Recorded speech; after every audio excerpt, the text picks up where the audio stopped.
New concealed carry protections are signed into law in New York State. This follows a special session for lawmakers at the end of last week. The law Governor Kathy Hochul signed is a sweeping overhaul of the state's handgun licensing rules. It comes in the wake of the U.S. Supreme Court ruling that people have a right to carry a handgun for personal protection in public. The law focuses on where concealed carry can actually occur in the state of New York, with the law prohibiting carrying a gun in certain sensitive zones, such as government-owned buildings, schools, places of worship, and on public transportation, just to name a few. If someone is found guilty of this, they could face a felony charge.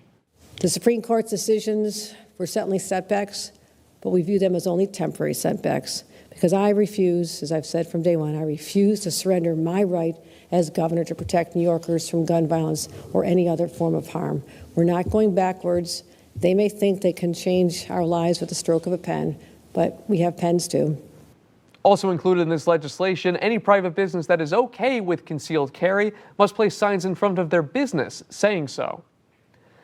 Tonight, we speak to a resident with concerns, feeling less safe, knowing he can't conceal carry in all locations. But what does the data say? Our Samantha Croston reports. One resident I spoke with used to legally conceal and carry a weapon in the synagogue he worships in, which made him feel safer. But an expert who studies mass shootings says the data doesn't support more guns equaling more safety. Governor Kathy Hochul has signed new gun legislation that bans weapons in places of a sensitive nature, including places of worship, government buildings, and schools, among others. Scott Noren, an Ithaca resident who frequently worships at a synagogue in the Ithaca community, feels that the rights of the synagogue itself to provide a secure and safe environment have been upended by this new legislation. To not have that option of having something there to protect yourself, it's minutes before the police are going to arrive. And you got to have some kind of security plan. According to data from the Center for Disease Control and Prevention, the majority of gun deaths in 2020, nearly 55%, are suicides. Noren would like to see even more resources being directed towards fixing that issue. You pour more money and more resources into mental health hygiene, especially for adolescents and middle schoolers. You got to start at a young age and figure out, who's at risk, treat them. However, CDC data also shows that nearly 8 in 10 U.S. murders in 2020 involved a firearm. It's the highest percentage since at least 1968, the earliest year that the CDC has online data. This year, there have been over 300 mass shootings, according to the Gun Violence Archive. If firearms made people safer, we'd be one of the safest countries in the world.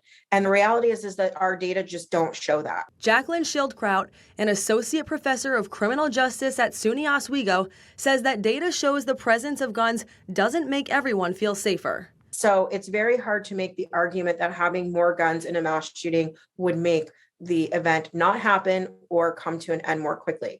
Unfortunately, the data just don't support that claim. Adding that when looking at all of the mass shootings that have happened, there have been just a few where the presence of an armed civilian has brought the incident to an end. And in fact, civilians have actually been more successful unarmed stopping a mass shooter than with a firearm. The most recent mass shooting today in Highland Park, Illinois, left 6 people dead. Armed police were present along the parade route. Good morning and welcome back to Weekend Today in Central New York. I'm joined this morning by Lieutenant Malinowski with the Syracuse Police Department. Lieutenant Malinowski, thanks for being here. Thanks for having me and appreciate keeping our community informed. Thank you. There are some important safety reminders for the community to be aware of ahead of the July 4th weekend. What's legal and what's not, and what are some penalties people need to be aware of? Yeah, so again, around this holiday, it's a great time of year, barbecues, family, and friends, but we run into the issue with fireworks. We've been talking about it for the past few weeks, but that's one of the biggest complaints we get for the couple weeks leading up to the 4th of July and then a few days after.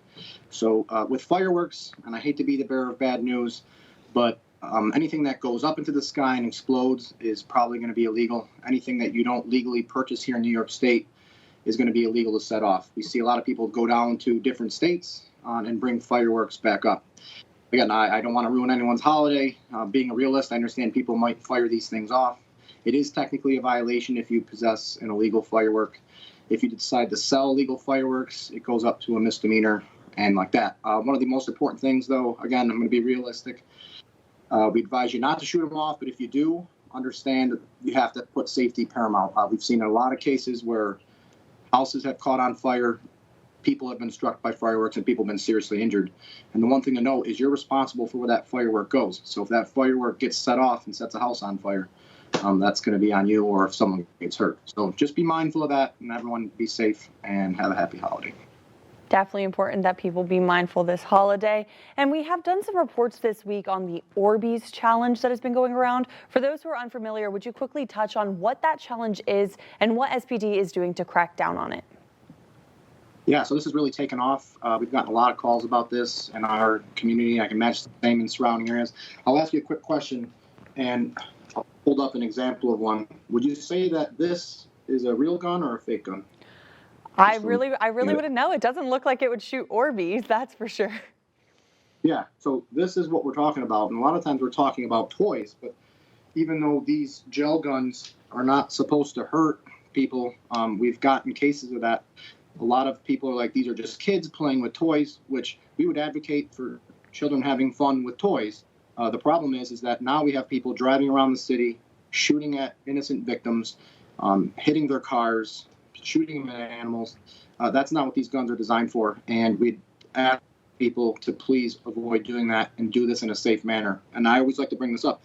You might think it's funny to our youth, and this would be the message to them, if you shoot someone with these guns. But imagine that the person you're shooting was your grandmother, your mother, your father walking down the street and terrifying them with these type of guns. And again, it put a police officer or anyone in public in a very dangerous position if this was being pointed at them. So just remember that, and hopefully parents talk to our kids and just give them the safety, and so we can all have a fun and safe holiday again. I'm sure it's definitely very frightening, especially if you're unaware of the fact that this is, happening within the community and you just see that pointed at you. Yes, and that would be frightening for anyone. So again, this is why most people say it's just kids having fun.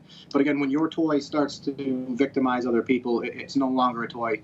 And again, like there's been numerous cases throughout the country where it started off as an Orbeez challenge and then someone pulled out a real gun and shot the person. So there's some real consequences here. It's important. I know the kids are probably not watching the news this early. So as parents, as relatives, let's talk to our youth and make sure they're just handling these things safely. All right. Well, Lieutenant Malinowski, thank you so much for joining me this morning.